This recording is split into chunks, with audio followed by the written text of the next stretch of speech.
amigos, soy Alessandro Cifuentes y hoy les doy la bienvenida a un nuevo programa de Realidad Mundial. El día de hoy tocaré un tema sumamente importante y polémico a nivel internacional, pues hablaré sobre el manejo de la seguridad ciudadana en El Salvador, todo sobre la gestión del presidente Nayib Bukele, el funcionamiento de la megacárcel, la forma en la que las Fuerzas Armadas capturan a los indicados de ser los líderes de las pandillas más peligrosas de dicho país y sobre todo la reciente denuncia de la Comisión Interamericana de Derechos Humanos por supuestos abusos en el poder y usos excesivos de la fuerza. Todo aquí en Realidad Mundial. En marzo de 2022, El Salvador entraría en un régimen de excepción mediante el cual las fuerzas de seguridad tomarían el control de ciertos barrios para capturar a integrantes de diversas pandillas del país. Desde entonces, más de 73.000 personas han sido detenidas y puestas en prisión preventiva. ¿Cómo se ha gestionado todo esto desde el gobierno? ¿Y cómo llegó el líder de toda esta revolución de seguridad, el presidente Nayib Bukele, al poder? Nayib Bukele es un empresario salvadoreño que se desempeñó como alcalde en Nuevo Cuscatlán y San Salvador, teniendo gestiones que recibieron buenos comentarios en ambas ciudades. Una controversia llegó cuando en las elecciones presidenciales de 2019 buscó postularse con el Partido Cambio Democrático, el cual se autodefinía de centroizquierda. Pero, cuando el partido fue disuelto por orden de la Corte Suprema de Justicia, Bukele decidió postular con el partido Gran Alianza por la Unidad Nacional, que se enmarca en el centro derecha. En los comicios, Bukele ganó sin necesidad de ir a segunda vuelta, pues obtuvo el 53.10% de los votos, lo que le daba una mayoría absoluta. Pasaron apenas 19 días desde que Bukele asumió el poder, cuando lanzó el Plan de Control Territorial para combatir las altas tasas de criminalidad que existían en el país, producto del control que ejercían las pandillas criminales.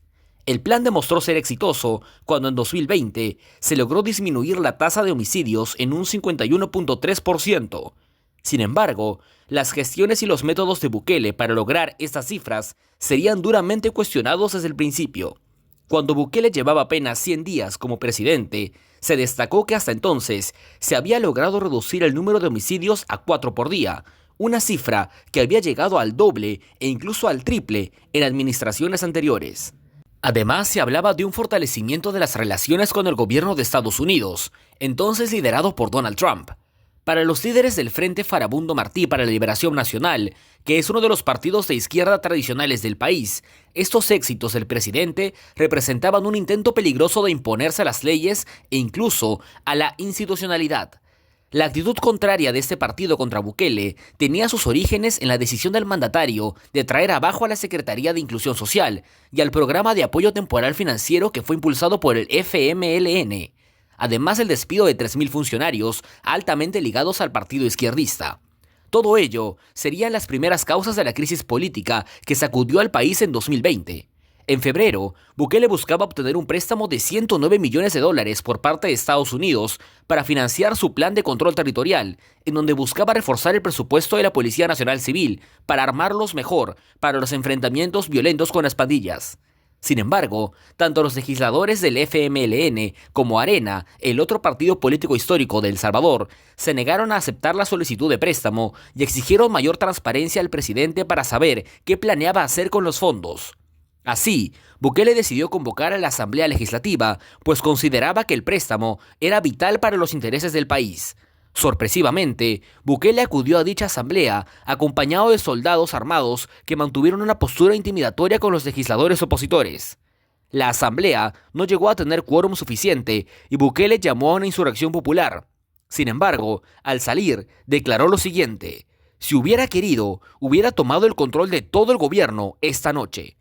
En este punto ya sonaban las primeras voces acusando al presidente salvadoreño de mostrar una actitud de líder radical, pero en redes sociales y en manifestaciones públicas siempre eran mayoría quienes expresaban su apoyo ante la lucha de Bukele por erradicar la delincuencia y el rechazo a la oposición por impedir el préstamo. Las acciones del presidente fueron consideradas como un intento de autogolpe y la Corte Suprema le ordenó abstenerse de usar las Fuerzas Armadas en actividades contrarias a los fines constitucionales. Estados Unidos indicó que el ingreso de soldados a la Asamblea Legislativa era inaceptable y una violación a la separación de poderes e instituciones democráticas. Pese a todo ello, Bukele no desistiría en su idea del plan de control territorial. Para el presidente, el problema de la seguridad siempre fue la prioridad, pues en 2015, la crisis de violencia del país centroamericano llegó a su pico cuando El Salvador era considerado el país más violento de América. Por los exitosos resultados en la reducción de homicidios en los primeros años del gobierno, el partido de Bukele arrasó en las elecciones legislativas y municipales de 2021, y la oposición pasó de contar con 60 diputados a solo 20. Así, Bukele ha logrado que la nueva asamblea apruebe cada solicitud en materia de seguridad. Sin embargo, el 26 de marzo de 2022 ocurrió el día más mortífero en la historia de El Salvador desde la Guerra Civil, registrándose 62 asesinatos. Frente a ello, Bukele solicitó a la Asamblea Legislativa decretar un régimen de excepción, el cual entró en vigencia ese mismo día. Este régimen se ha ido extendiendo innumerables veces y sigue vigente hasta el día de hoy. Esta norma suspende derechos y garantías constitucionales de los ciudadanos, como por ejemplo, ser asistido por un abogado. De momento, ha llevado a la captura de más de 81.000 personas. En su mayoría, los salvadoreños apoyan y felicitan a Bukele por combatir de manera tan dura la delincuencia, colocando a los presos en la nueva megacárcel creada en su gobierno, pero organismos de derechos humanos critican esta manera tan severa de accionar. El pasado 4 de septiembre, la Comisión Interamericana de Derechos Humanos solicitó al gobierno de El Salvador derogar el régimen de excepción y combatir la criminalidad de otras maneras. Hace apenas una semana, el presidente salvadoreño planteó también por primera vez en 2 años la seria posibilidad de prescindir de esta medida. ¿Cómo había reaccionado anteriormente Nayib Bukele ante la posibilidad de derogar el régimen de excepción? ¿Y cuál podría ser el futuro de la seguridad ciudadana en El Salvador? Esta no es la primera vez que un organismo internacional critica el régimen de excepción planteado por Bukele. El presidente siempre ha defendido su medida manifestando que gracias a ella, el país pasó de ser uno de los más violentos del mundo a ser uno de los más seguros del continente. Pese a ello, la Comisión Interamericana de Derechos Humanos, si bien ha reconocido los innegables índices de mejora en la seguridad ciudadana, consideran que tras 2 años de régimen de excepción, actualmente no existe una situación de emergencia que justifique mantener la suspensión de derechos de los ciudadanos. La Autoridad de Derechos Humanos ha rescatado que esta reforma de la legislación penal y justicia juvenil es extremadamente punitiva. Por ejemplo, se critica enormemente la aplicación obligatoria de prisión preventiva para algunos delitos y la extensión de la pena de prisión a personas menores de 18 años. Otro aspecto que la CIDH critica sobre las medidas de Bukele es el estado en que se encuentran los reos en la megacárcel y diferentes prisiones del país. Se señala que se han recibido denuncias de hacinamiento, condiciones inhumanas de detención como restricciones en el aseo personal y atención médica, y medidas extremas de aislamiento, afectando fuertemente la salud mental.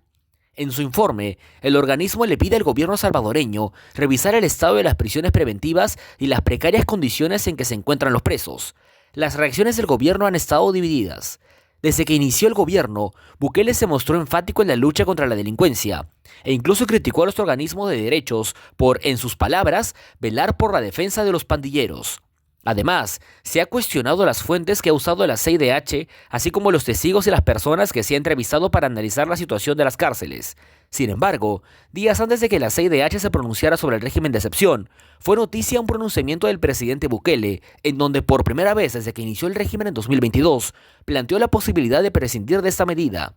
En una entrevista al diario Times, Bukele señaló: "En algún momento en el corto plazo, nosotros esperamos poder quitar el régimen de excepción, regresar a la normalidad en la constitucionalidad y poder mantener la paz que hemos logrado con simple actividad judicial normal". Agregó que esto podría darse a la brevedad posible. Así, la posibilidad de que El Salvador quite el régimen de excepción en la lucha contra la delincuencia es real por primera vez. Tras 2 años de un trato implacable contra los acusados de pertenecer a las pandillas, estos podrían volver a gozar de sus garantías constitucionales.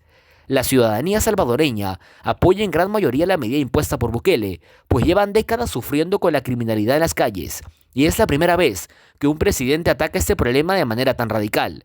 Se espera que Bukele siga combatiendo la delincuencia respetando en todo momento la Constitución y sin llegar a un autoritarismo que podría llegar a ser dañino. De igual forma, los resultados objetivos que ha logrado el gobierno salvadoreño desde que llegó Bukele son dignos de aplaudir, Y si el mandatario logra mantener el equilibrio entre la lucha fuerte contra las pandillas y el respeto por los derechos constitucionales, será el principal referente positivo para los demás líderes de una de las regiones con más violencia en el mundo. Veremos si el régimen de excepción se termina derogando o si por el contrario prevalecen las opiniones de quienes consideran que es necesario para mantener la paz y la tranquilidad en El Salvador. De todas maneras, la situación de la seguridad en dicho país dará mucho de qué hablar. Con esto hemos terminado el video del día de hoy. Muchas gracias por prestar atención al video. Les agradecería mucho si pudieran suscribirse y dejar un like, que con eso me apoyan un montón. También me pueden seguir en mi Instagram, donde me encuentran como Piero-Alessandro con doble S-Cifuentes.